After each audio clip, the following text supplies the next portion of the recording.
kesempatan hidup ini untuk melayani Tuhan. Jangan sia-siakan waktu yang Tuhan beri. Hidup ini harus jadi berkat. Oh Tuhan, pakailah hidupku selagi aku masih kuat. Bila saatnya nanti ku tak berdaya lagi, hidup ini sudah jadi berkat. Hidup ini adalah kesempatan. Hidup ini untuk melayani Tuhan. Jangan sia-siakan waktu yang Tuhan beri. Hidup ini harus jadi berkat. Oh Tuhan, pakailah hidupku selagi aku masih kuat. Bila saatnya nanti ku tak berdaya lagi, hidup ini sudah jadi berkat. Hidup ini sudah jadi berkat.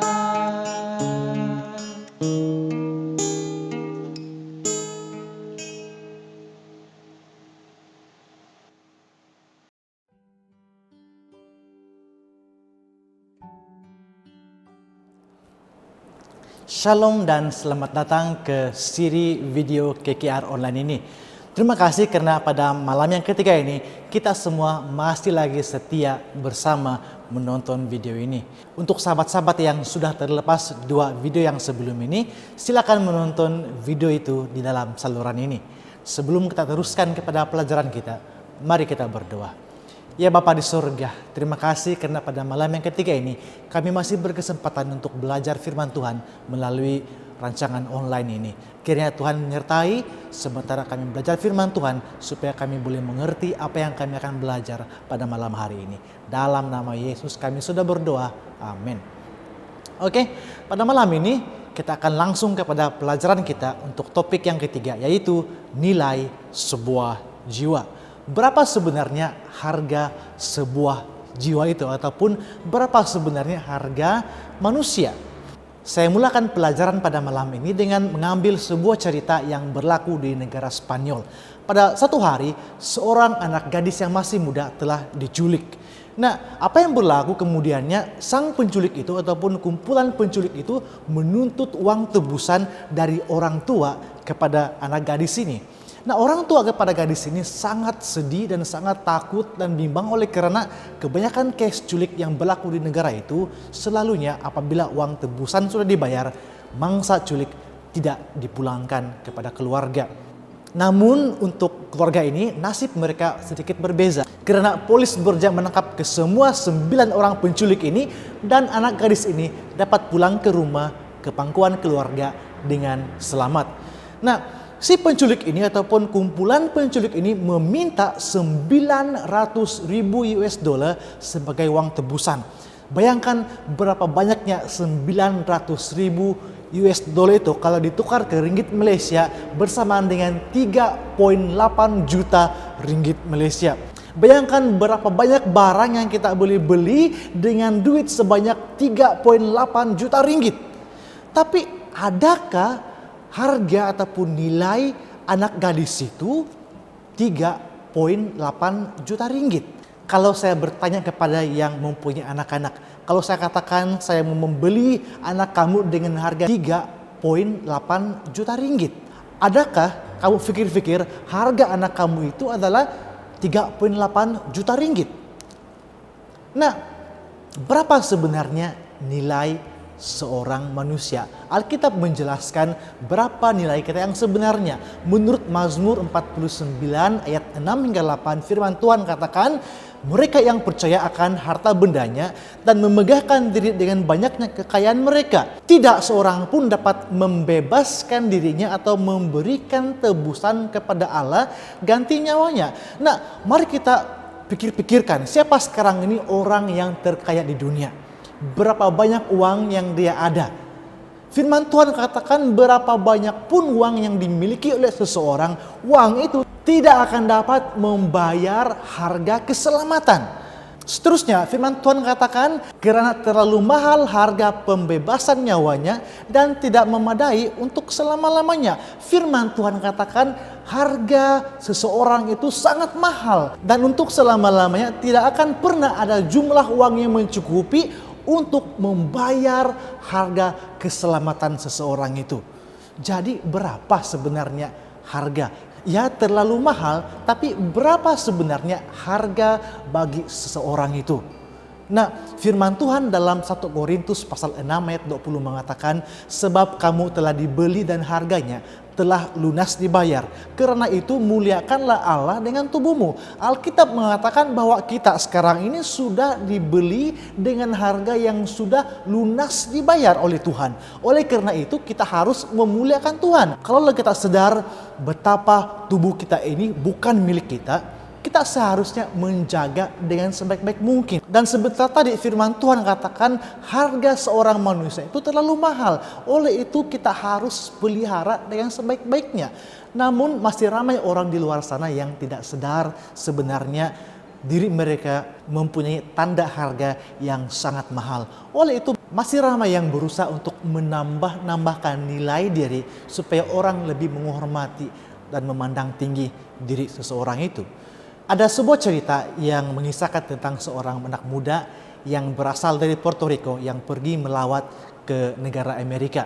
Pada satu hari sementara dia sedang berjalan-jalan di bandar New York, tiba-tiba kelihatan seorang lelaki berkulit putih yang datang mendekati dia dan mulai batuk-batuk. Dan tiba-tiba lelaki berkulit putih itu meludah di depan anak muda ini dan berkata, "Pulanglah ke negara asalmu."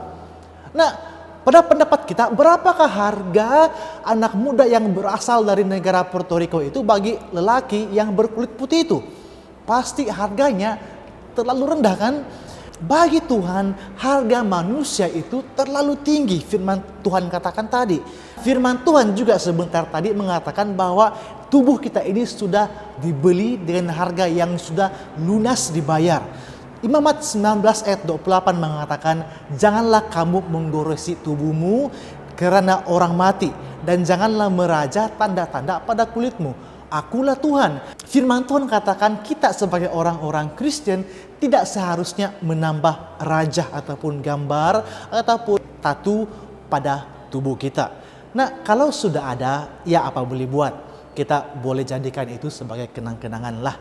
Tapi kalau masih belum ada, ya jangan ditambah-tambah, jangan dibuat-buat. Karena apa? Karena firman Tuhan katakan jangan. Karena pada saat kita melanggar sesuatu yang Tuhan katakan jangan, pasti itu akan melukai Tuhan. Tambahan pula Keluaran 20 ayat 7 mengatakan jangan menyebut nama Tuhan Allahmu dengan sembarangan. Nah, apa maksudnya? Kita mengaku kita ini sebagai orang-orang Kristen. Kita mengaku bahwa kita ini adalah pengikut-pengikut Yesus. Tapi pada saat kita mengaku sebagai orang Kristen, pada saat kita mengaku sebagai pengikut Kristus, tetapi kita tidak menjalani hidup seperti orang Kristen, itu sudah menggunakan nama Tuhan dengan sembarangan. Menggunakan nama Kristus namun tidak menjalani hidup yang Kristus mau kita jalani. 1 Petrus 1 ayat 18 dan 19 firman Tuhan katakan, sebab kamu tahu bahwa kamu telah ditebus dari cara hidupmu yang sia-sia yang kamu warisi dari nenek moyangmu. Itu bukan dengan barang yang fana, bukan pula dengan perak atau emas. Nah, ditebus bukan dengan perak atau emas. Jadi ditebus dengan apa? Firman Tuhan katakan melainkan dengan darah yang mahal, yaitu darah Kristus yang sama seperti darah anak domba yang tak bernoda dan tak bercacat. Perhatikan, kita ditebus dengan apa? dengan darah Yesus. Nah, sementara dunia tidak melihat berapa nilai kita yang sebenar, Tuhan melihat kita dengan harga dan dengan nilai yang cukup tinggi sekali. Nilai kita itu di mata Tuhan adalah darah Yesus. Saya mau bertanya, adakah nilai manusia sama nilainya dengan darah Yesus? Adakah Tuhan terlebih bayar, terlebih-lebih sehingga harga sepatutnya lebih rendah, tapi Tuhan berikan darah Yesus untuk membayar harga manusia? Adakah Tuhan terlebih bayar? Adakah Tuhan tersilap? Nah, Tuhanlah yang sudah menciptakan manusia. Makanya Tuhan lebih tahu berapa nilai ataupun harga jiwa itu, harga ataupun nilai seorang manusia itu. Yohanes 3 ayat 16 mengatakan, karena begitu besar kasih Allah akan dunia ini, sehingga ia telah mengurniakan anaknya yang tunggal, supaya setiap orang yang percaya kepadanya tidak binasa, melainkan beroleh hidup yang kekal. Inilah alasannya, inilah sebabnya kenapa Yesus sanggup mencurahkan darahnya untuk kita, karena Tuhan begitu mengasihi kita. Nah, ada siapa di sini yang biasa membeli emas? Saya tidak bisa membeli emas, jadi saya tidak tahu berapa harga emas pada saat ini. Yang pasti, emas dijual dengan menggunakan kiraan timbangan gram. Ada siapa di sini yang boleh agak 1 gram itu berapa berat? Harus guna timbangan kan? Nah, kenapa emas itu dijual menggunakan timbangan gram dan bukan kilogram? Nah, di Afrika untuk menghasilkan 1 ketul jongkong emas, masa yang diambil untuk menghasilkan jongkong emas itu adalah lebih kurang 10.000 jam. Itulah sebabnya emas ini sangat mahal harganya, oleh karena bukan senang untuk menghasilkan ataupun untuk mendapatkan emas ini. Di dalam firman Tuhan, di dalam buku Wahyu pasal 21 ayat 18 sampai 21, firman Tuhan katakan, tembok itu terbuat dari permata yaspis, dan kota itu sendiri dari emas tulin bagaikan kaca murni. Dan 12 pintu gerbang itu adalah 12 mutiara. Setiap pintu gerbang terdiri dari 1 mutiara.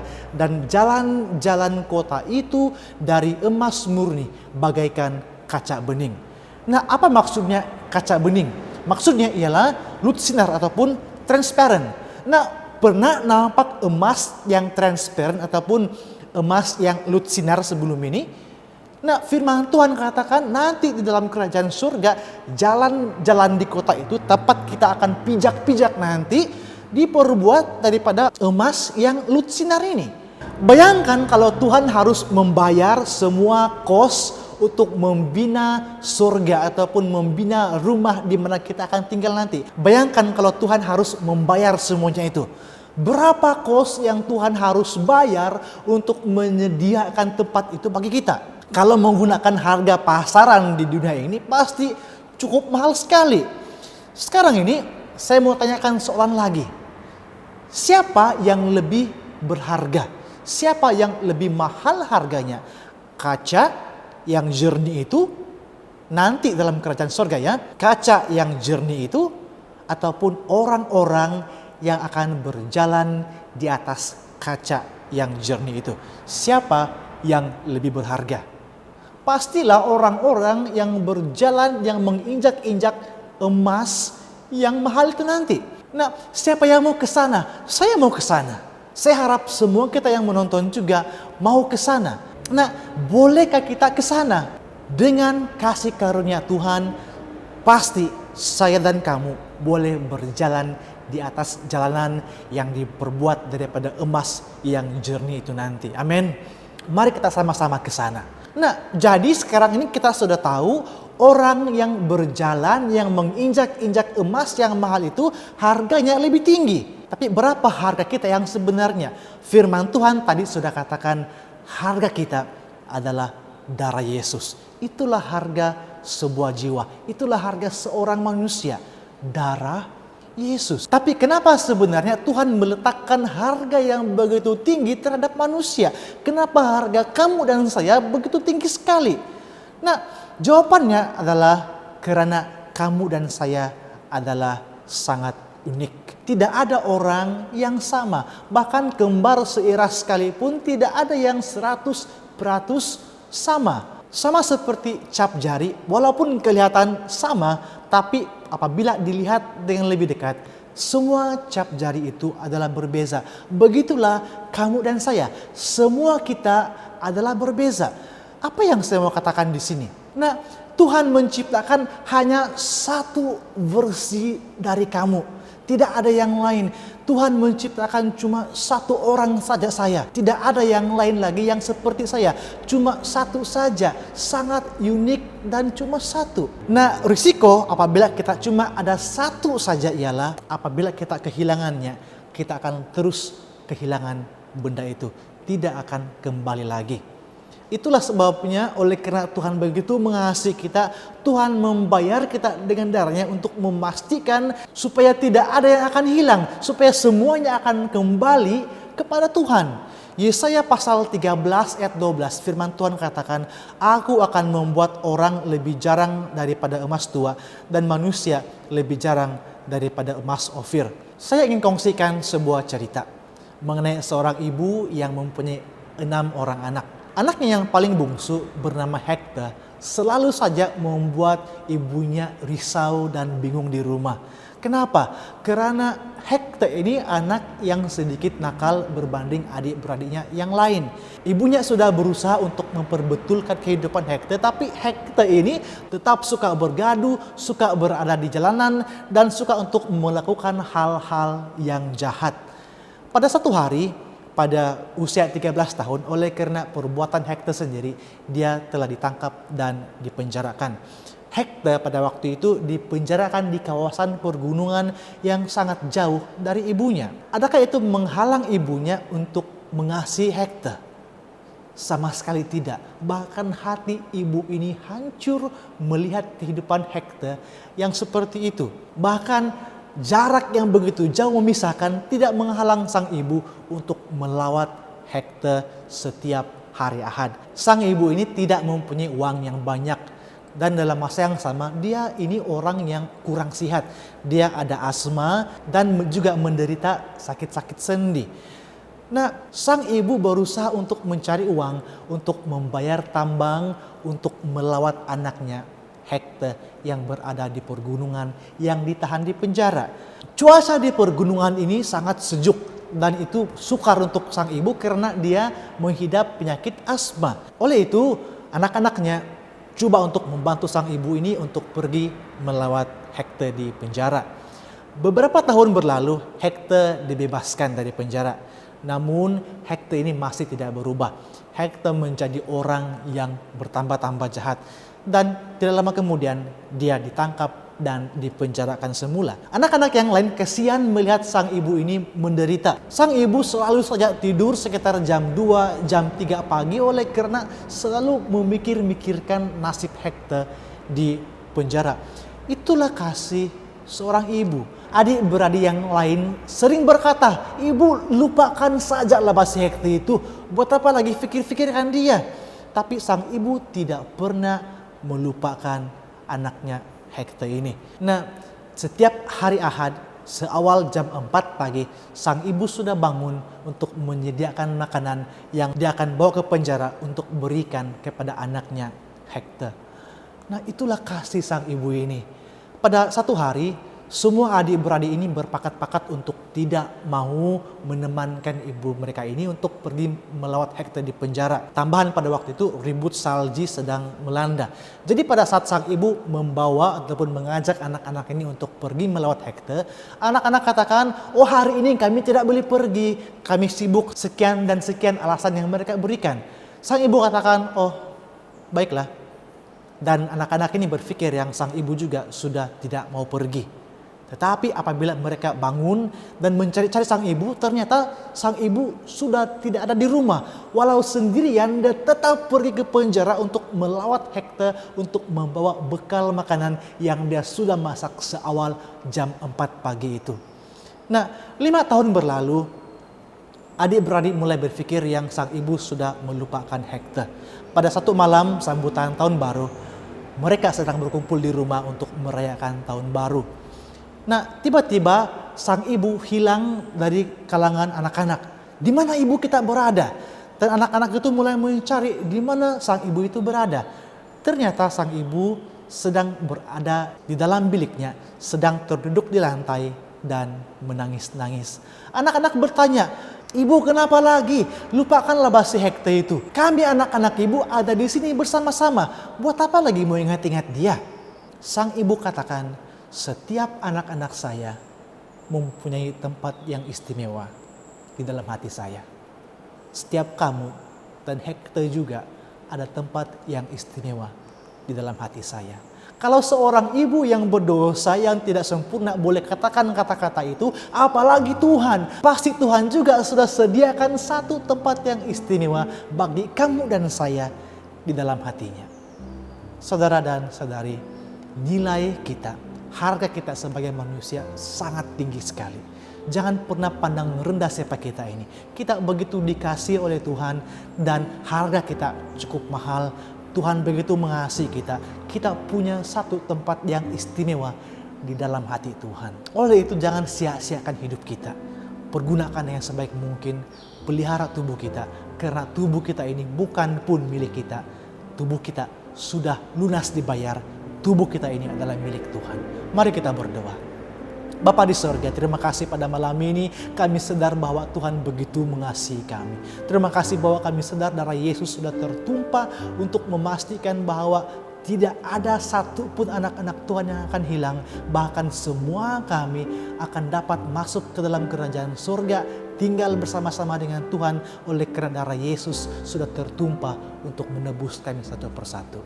Terima kasih ya Tuhan karena begitu mengasihi kami. Dalam nama Yesus kami sudah berdoa. Amin. Terima kasih karena sudah menonton video ini. Jumpa lagi pada malam besok untuk pelajaran malam keempat. Tuhan memberkati.